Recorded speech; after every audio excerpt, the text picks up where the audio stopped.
नया फिर दिन हुआ पुरानी रात का, करे सो शुक्र हम खुदा की जात का, खुदा की जात का, नया फिर दिन हुआ।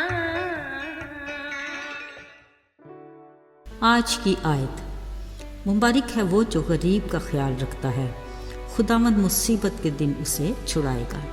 ज़बूर 41 पहली आयत। अजीज़ो, रब्बुल आलमीन ने बनी नौ इंसान को इंसाफ के तराजू में अपनी बरक़ात के पलड़े के साथ बराबरी में रखा, मगर गुज़रते वक्त और बदलते हालात के साथ जहाँ और बहुत सी चीज़ें इंसान में तफरीक और माशरे में इंतशार का बायस बनी, वहाँ पैसा सरे फहरिस्त रहा।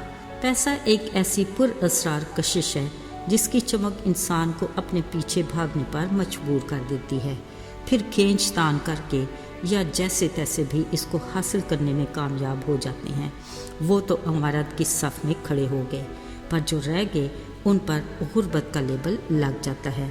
अजीज़ों, याद रहे, खाली खुदा ने रहम और खुदा तरसी की अपनी खूबियाँ हर इंसान में रखी हैं। जिसको वो तौफीक दे उसी ने हमेशा गरीब का ख्याल रखा, और जिसने ऐसा किया खुदा की ज़ात ने उसे बहुत दिया।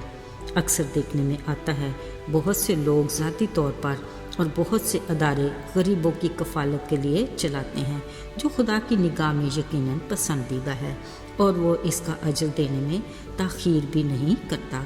उसने फरमाया, रहम करो, तुम पर भी रहम किया जाएगा। अजीज़ों, आज बहुत इंतज़ार के बाद दाऊद बादशाह बड़ी शान और शौकत के साथ इसराइल के तख्त पर बैठा था। असूलन तो उसे बेइंतहा खुश होना चाहिए था, मगर उसके चेहरे के तासुरात बता रहे थे कि वो किसी गहरी सोच में पड़ा है। हाँ, वाकया ही आज वो हाल का दरीचा खोले माजी में झांक रहा था। आज उसे अपना दोस्त यूनतन बड़ी शिद्दत से याद आ रहा था। उसे अपने दोस्त की हर कदम पर की गई नेकी याद थी। अगरचे यूनतन के बाप साउल बादशाह ने दाऊद को कई बार नुकसान पहुंचाने की कोशिश की, मगर उसके दोस्त ने हर बार उसे बचाकर अपनी दोस्ती का हक अदा किया। दाऊद फरते जज्बात में खुद से ही बोलने लगा, मैं उस वक्त कितनी मुश्किल में था, मगर यूनतन ने मुझ पर रहम किया और मेरी मदद की। आज मैं इसराइल का बादशाह हूँ, सो मैं ज़रूर ही साउल और यूनतन के घराने के लोगों को ढूंढ कर उनकी मदद करूँगा। उसी वक्त दाऊद ने किसी से पूछा, साउल के घराने में कोई बाकी है जिस पर मैं यूनतन की खातर खुदा की सी मेहरबानी करूँ? पता चला साउल का एक खादम ज़ीबा है। ये सुनते ही दाऊद बादशाह ने जल्दी की और उसे अपने यहाँ बुलाया। ज़ीबा ने बादशाह को बताया कि यूनतन का एक बेटा है जो लंगड़ा है। जब दाऊद बादशाह के आदमी मफीबूसत को लेकर उसके पास आए, यकीनन वो खौफज़दा तो होगा। उसने दाऊद बादशाह को सजदा किया और कहा, तेरा बंदा हाजिर है। दाऊद ने कहा, मत डर, मैं तेरे बाप यूनतन की खातिर तुझ पर मेहरबानी करूँगा और तेरे बाप की सारी ज़मीन तुझे फेर दूँगा और तू हमेशा मेरे दस्तरखान से खाना खाएगा। अजीज़ों, दाऊद बादशाह की बातें उस गरीब मफीबूसत के लिए नाकाबिल यकीन थीं।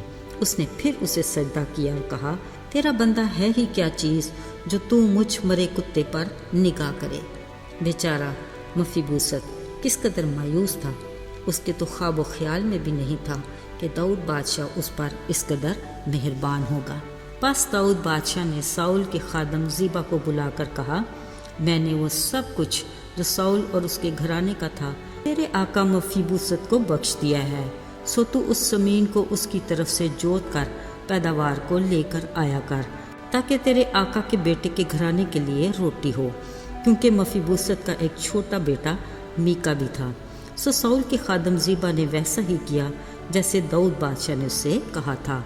अब मफीबूसत जो साउल बादशाह और अपने बाप यूनतन के जंग में मारे जाने की खबर से अपनी दाया के भागते वक्त नीचे गिरकर लंगड़ा हो गया था, दाऊद बादशाह की मेहरबानी और उसके कहने पर उसके दस्तरखान से बादशाह ज़ादों की तरह खाना खाया करता। अजीज़ो, दाऊद 30 बरस का था जब वो बतौर बादशाह तख्त पर बैठा और 40 बरस तक हुकूमत करता रहा। اس نے اپنے دشمنوں کو ہر بار شکست دے کر فتح حاصل کی۔ کلام مقدس میں لکھا ہے کہ وہ بڑھتا ہی گیا کیونکہ لشکروں کا خداوند اس کے ساتھ تھا۔ ساتھیو، دکھ مصیبت کا ہماری زندگی میں آنا کوئی اچنبھے کی بات نہیں۔ ایسے حالات میں ہر کوئی چاہتا ہے کہ کوئی تو اس کے ساتھ کھڑا ہو۔ بعض اوقات ہم خود بھی ہمت کر کے مقابلہ کر کے نکل بھی جاتے ہیں، دوست احباب بھی مدد کرتے ہیں، مگر ایک مقام ایسا ضرور آتا ہے کہ خدا کے سوا کوئی اور آس امید نہیں ہوتی۔ ایسے میں خدا کا کلام اپنے لوگوں کے ساتھ بے شمار وعدوں سے بھرا ہے، مگر یاد رہے اس کے وعدوں کی برکت لینے کے لیے پہلے ہمیں اس کے طالب ہونا ہے، پھر وہ ہماری طرف رجوع کرے گا۔ عزیزو، اس نے فرمایا، مجھے پکارو تو میں تمہیں جواب دوں گا۔ یقیناً وہ ہمیں ہر دکھ تکلیف مشکل سے چھڑانے کی قدرت رکھتا ہے، لیکن اس کے لیے وہ اپنے لوگوں سے بھی دوسروں کے ساتھ اچھے سلوک اور رحم دل رویے کی توقع کرتا ہے۔ اس نے فرمایا، مبارک ہے وہ جو غریب کا خیال رکھتا ہے، مصیبت کے دن خدا اسے چھڑائے گا۔ اگر ہم چاہتے ہیں کہ خدا ہم پر رحم کرے تو ہمیں بھی اس کی مرضی اور اس کے حکم کے مطابق دوسرے پر رحم کرنا ہے۔